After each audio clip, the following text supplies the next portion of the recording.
મિત્રો કેમ છો? જય શ્રી કૃષ્ણ। આજે આપણે બનાવવાનું છે આલુ ભુજિયા। આલુ ભુજિયા બનાવવા માટે સૌથી પહેલાં મેં 1.5 ચમચા એટલું તેલ ગરમ મૂકી દીધું છે।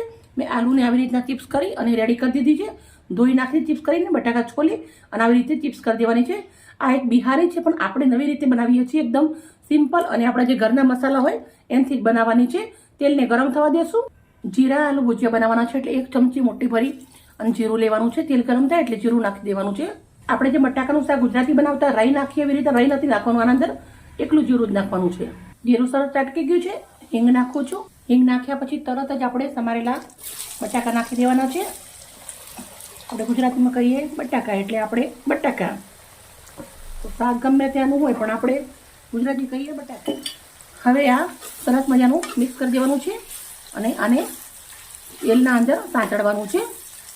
તો આપણે આને 5 મિનિટ સુધી આવી રીતે સાંતળતું રહેવાનું છે। પછી શું મસાલો નાખવો છે પૂરો જ વિડીયો તમારા જોડે શેર કરું છું। તો ગેસનો તાપ ધીમો રાખવાનો, ધીમા તાપે 5 મિનિટ સુધી સાંતળશું। અને જે રીતે આપણે બટાકા સાંતળીએ એમ આવી રીતે ઓછા થતા જાય અને જીરું થોડું વધારે નાખવાનું છે એટલે જીરુંથી ગેસ બી ના થાય અને સેહત બી જીરું ખાવાથી સરસ રહે અને પ્લસ ટેસ્ટ જોરદાર આવે આનો।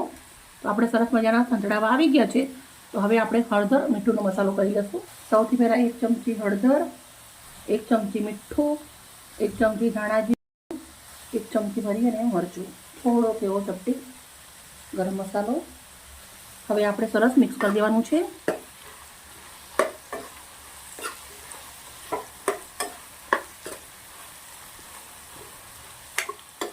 હવે આપણે મસાલો નાખ્યા પછી આપણે ધીમા તાપે 4 થી 5 મિનિટ સુધી પકવી લેવાનું છે। ખુલ્લું જ રાખવાનું, ઢાંકણ નથી ઢાંકવાનું। મિત્રો વચ્ચે વચ્ચે આવી રીતે ફેરવતું રહેવાનું છે, કેમ કે એક જ બાજુ રહેશે તો મસાલો આપણો બળી જાય, એટલે આવી રીતે ફેરવતું રહેવાનું જેથી કરી આપણો મસાલો બળે નહીં અને બટાકાની ચિપ્સ બધી મસ્ત ચડી જાય। થોડી કડક થાય ત્યાર સુધી રાખવાની છે। મિત્રો આપણું આલુ ભુજિયા બની અને રેડી થઈ ગયું છે।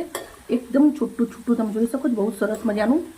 મિત્રો તમને એક રાજની વાત બતાવું છું। આના અંદર જે તેલ છે ને એ તેલ આપણે નથી ખાવાનું, તેલને રાખી દેવાનું છે। તેલ જે રહેશે એના અંદર આપણે મસાલા ભાખરી બનાવવાની છે। તો મસાલા ભાખરી આ તેલના અંદર બની જશે। આપણે આવી રીતના ઉપરથી સબ્જી લેવાની અને આવી રીતના પ્લેટના અંદર સર્વ કરી દેવાની છે। તમે ખીચડી વઘારો તો બી તમે નાખી શકો છો એ તેલ, અને તમે કંઈ થેપલા બનાવો તો બી નાખી શકો છો। ઓપ્શન તો ઘણા બધા છે, આપણે કેવી રીતે બનાવવું એ આપણા ઉપર ડિપેન્ડ કરે છે। તો આપણું આવી રીતે આલુ ભુજિયા નીકાળી દેશું। મિત્રો તમે જોઈ શકો છો પ્લેટના અંદર આલુ ભુજિયા નીકાળી અને રેડી કરી દીધું છે। મિત્રો મારી વિડીયો સારી લાગી હોય તો પ્લીઝ મને લાઇક કરજો। મિત્રો બાળકોનું એકદમ ફેવરેટ શાક હોય છે પણ મારા પતિને બહુ ભાવે છે, મેં એમના માટે બનાવ્યું છે, કેમ કે ક્યારેક ક્યારેક એ લોકો માટે પણ આપણે કામ કરવું પડે ને, એને સારું સારું ખવડાવવું પડે। તો આજે મેં મારા પતિ માટે બનાવ્યું, તમે તમારા પરિવાર માટે બનાવજો। ઓકે બાય, કાલે મળીશ નવી રેસીપી સાથે।